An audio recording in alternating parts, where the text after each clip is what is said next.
I the a-hole if I, female 25, refused to lend my engagement ring to my sister-in-law, female 20? I recently got engaged. Yay!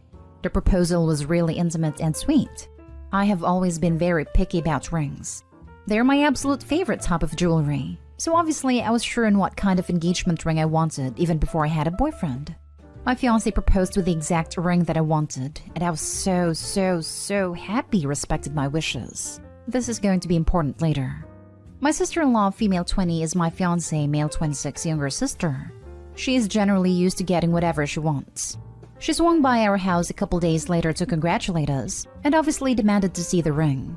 No biggie. I showed it to her, and then she wanted to wear it on her finger. I budged on that too. Big mistake. She took a few pictures with my ring on her finger, then gave it back. This was last week. Yesterday, she called me up saying she's going to this really fancy party this Sunday and wants to wear my ring since it doesn't really look like an engagement ring. I politely declined. She asked me a few times, and when I refused, she started shouting and calling me a witch for not sharing a piece of jewelry that her brother paid for. She told her mom too, and my mother-in-law texted me asking why I'm not giving her my ring. So, am I the a-hole? Now for the top comments. Not the a-hole. It's your engagement ring, not a communal bicycle. Your fiancé bought the ring for you, not for his family. I'd keep a closer eye on the ring for the next few days if I were you. I'd also have a quick chat with your fiancé about the dumb BS his sister and mom are pulling. Yes, and get it insured if it's pricey. So when you announce your pregnancy, is she gonna ask to borrow her brother's genitals too? Will your mother-in-law insist? Just no. As she said, her brother paid for it, not her.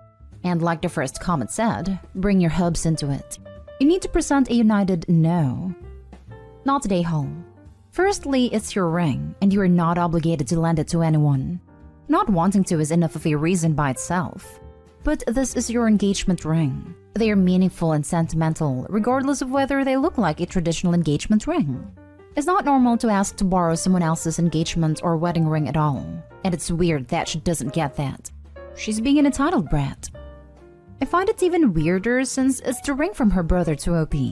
It's not a friend asking to borrow another friend's ring, which would be slightly less odd in my opinion. I would not want to wear a ring that my brother gave to his fiancée as a symbol of his love. Not the a-hole. It's not just any piece of jewelry. It is your engagement ring. I am wondering if sister-in-law told mother-in-law it was just a ring that she was trying to borrow, or if she told her that it was your engagement ring. If mother-in-law would be okay with that, let her give sister-in-law her engagement ring rather than borrowing yours. Next story. Am I the a-hole for insisting to invite someone to the wedding when my fiancé is against it? I'm 26 male and my fiancé, who I'm getting married to in a few months, is also 26 female. I started dating my fiancé 4 years ago and we got engaged last year. Before I met my fiancé, I was friends with one girl since we were 16 years old. We weren't that close, but we were good friends. I had no contact with that girl after she had cursed out my fiancé multiple times, and when she was acting jealous over the fact that I have a relationship and I'm going on dates with my partner. She was getting really exhausting, and I felt suffocated by her. After she spoke some very horrible words to my fiancé, I cut her off. That was almost 2.5 to 3 years ago. Now this girl started dating my cousin 3 months ago. My cousin will be invited to the wedding, and although I'm not that thrilled about it, that girl will be his +1. My fiancé is totally against it because that girl has treated her horribly, and she doesn't want her at the wedding because she believes she's the kind of person to make the wedding about herself. She's not totally wrong. That girl is extremely weird and is capable of pulling a stunt to get all eyes on her, whether it's negative attention or positive attention. I get why my fiancé is worried, but I don't want to tell my cousin to not bring his +1, who's his girlfriend. My fiancé seems to try to accept it, but I can't help but feel like the a-hole for insisting to invite that girl when my fiancé has valid concerns to not want her there. You're the a-hole. Your fiancé was treated bad by this person. If it was the other way around, wouldn't you be against it? I'm easier with compromises than my fiancé is, and I can manage being in the presence of people I don't get along with. My fiancé, on the other hand, cannot do that because her personality is different. You are saying she cannot do that. Why would you still invite that person if you know this? In order to avoid family drama. If we exclude my cousin's girlfriend, my cousin will be pissed, and then a bunch of relatives will try to intervene and cause drama. Sorry to be blunt, but you need to grow a spine and stand up to your family. Cousin's girlfriend has a history of disrespecting my fiancé and our relationship, and I won't accept that at our wedding, is all you need to say. And if they keep giving you grief, just keep telling them you won't have someone who has disrespected your relationship at your wedding. You're the a-hole. If this woman sounds like she will be causing serious drama, I don't think it's a coincidence she started dating your cousin 3 months before your wedding. Tell your cousin she is not invited. No one who disrespects the bride like that, whether today or 5 years ago, should be allowed to attend. Why does your cousin's comfort matter more than your fiancé's at her own wedding? You're the a-hole. I keep waiting to see a legitimate explanation for this. A cousin can't bring a girlfriend of 3 months, versus the bride has to deal with the stress of knowing a person who harassed and insulted her that they had to cut out of their lives is coming and can cause drama at her wedding. How on earth is this even a debate? Your fiancé has to feel like your lowest possible priority right now. You're the a-hole. Next story is titled, Am I the a-hole for turning down the best man role and disrespecting the couple's wishes? I will provide some context before getting to the actual story. I come from a country where bridal parties like groomsmen and bridesmaids are not a thing. Some younger couples do wedding parties because it's a trend in the West, but it's definitely not something usual in our culture. Best men and maids of honor don't have the same role that they do in American weddings. They have the role of spiritual supporters in terms of religion. Now, it's usually just our version of best man and maid of honor in the wedding party, and if either of them is married, engaged, or in a long-term relationship, their significant other is expected to sit at the head table along with the bride and groom. It's unheard of here to pair maid of honor with best man and bridesmaids with groomsmen. Everyone is with their significant other or their chosen plus one. Now, my best friend is getting married to his future wife. His wife has never liked my fiancé, since the very beginning. The reason was that his wife wanted to set me up with her cousin, and I rejected her cousin by getting with my fiancé, and ruined her plans. Throughout my 7-year relationship with my fiancé, my friend's wife was doing sketchy things in the beginning to get us to break up, and later she'd just be extremely shady. I put an end to this behavior by speaking to my best friend about his partner's behavior, and how she has no right to treat my fiancé like that. Now on the wedding. The bride decided she wants an actual wedding party full of groomsmen and bridesmaids.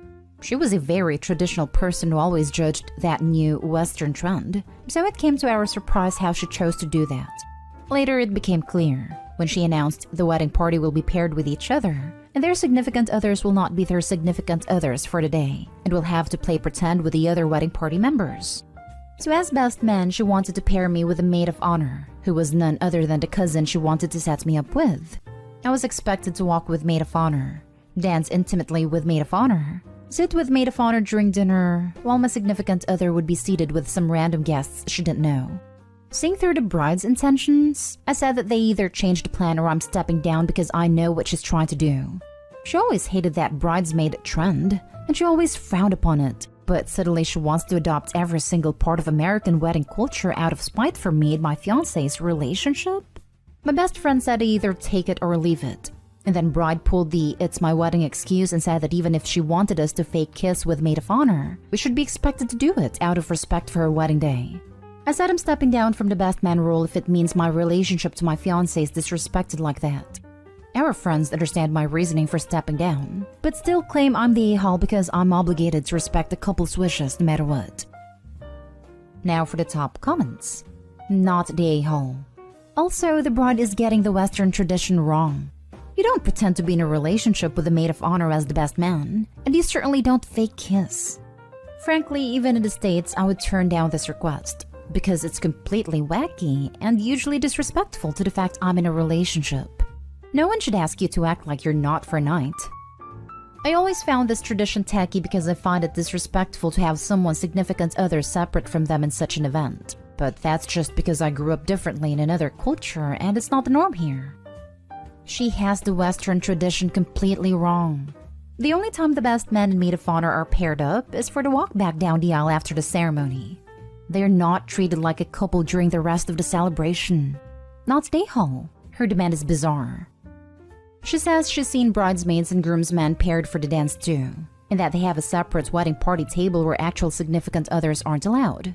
I've seen similar stuff too, to be honest, all over social media, so she's not entirely making it up. It's just that she frowned upon said trend until she saw how she could use it to her benefit to pair me with her maid of honor.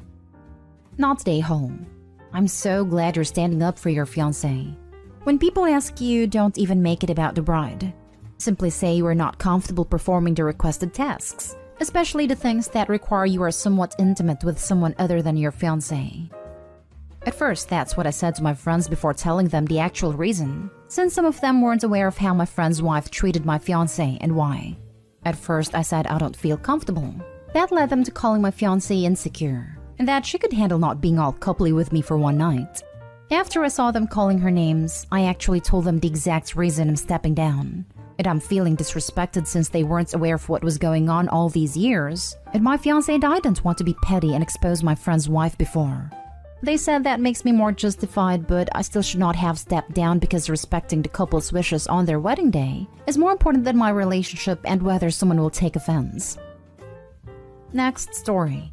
Am I the a-hole for refusing to fly with my ex even though we're going to the same wedding and share kids? So my ex's cousin is getting married soon and our families are friends, so I got invited.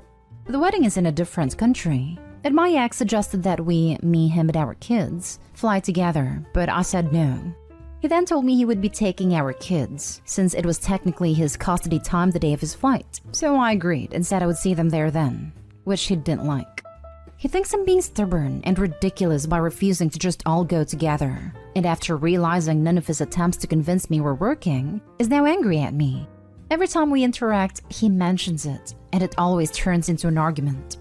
Some of the things he said to try to convince me were that the kids would like it. It would make childcare easier for both of us since flying with small children can be hard. It would be free and easy for me since he would handle everything, etc. My family also think I'm being stubborn and that I should just agree. Am I the a-hole for refusing? Not the a-hole. It would make childcare easier for both of us since flying with small children can be hard. Your ex just doesn't want to deal with the kids on the plane. He asked that the kids fly with him after Opie declined his offer to fly together. So your assumption that he's a crappy father is absurd. It's his time, so I'm not sure that assumption is correct. Not saying he's an awful parent, just that flying with kids is no joke. I think it was a bluff. He was hoping she would protest or give in to flying together. Now he's pissed because things aren't going the way he planned. Not today, home. For the people not paying attention, red flags. That is her ex. He is trying to control Opie and force her to spend time with him. If this was just about the kids, guess what? It's his days and he will have them. There is no reason for Opie to be with him. It's not any different if they had been at home swapping kids like normal. Why is the ex demanding that Opie must be with him? Her kid-free time is her time to do as she pleases. If she wants to be with her boyfriend while she has the kids, then that's her choice. Repeat, it's her ex. He doesn't get the pleasure of her company anymore. And him using the kids as an excuse is just wrong. Exactly. She doesn't have to explain. She said no. What is it with people seeing a no as a let's argue? Now for the last story. Am I the a-hole for telling my girlfriend that I don't like the gift she got me and asking for something else? My girlfriend, 22 female and I, 26 male, have been together for almost 4 years and live together. She has a stable career and has bought herself a car and was taught to drive in high school. I was never taught to drive, and it's not really necessary because I can Uber, take the bus, or my girlfriend can drive. She's offered before to teach me to drive, but I declined because I'm not really interested in learning, because I don't plan on getting a car since they cost a lot of money. So, my birthday was yesterday and my girlfriend was really excited to give me my gift. It was private driving lessons, which admittedly cost her several $100s. I was really offended because I don't want to learn to drive. She hyped the gift up like I'd love it, but I honestly hate it. It seems more like it's for her because she wants me to learn to drive than it is for me. I got really upset and disappointed when I opened it, and she kept pushing to ask why I didn't like it. I told her again that I don't care for driving, and it seemed like a really impersonal gift, because I don't even want my license or a car, so why would I want this? I felt like she doesn't even know me. And she got really upset, so I suggested she return the lessons and get me something I would like better.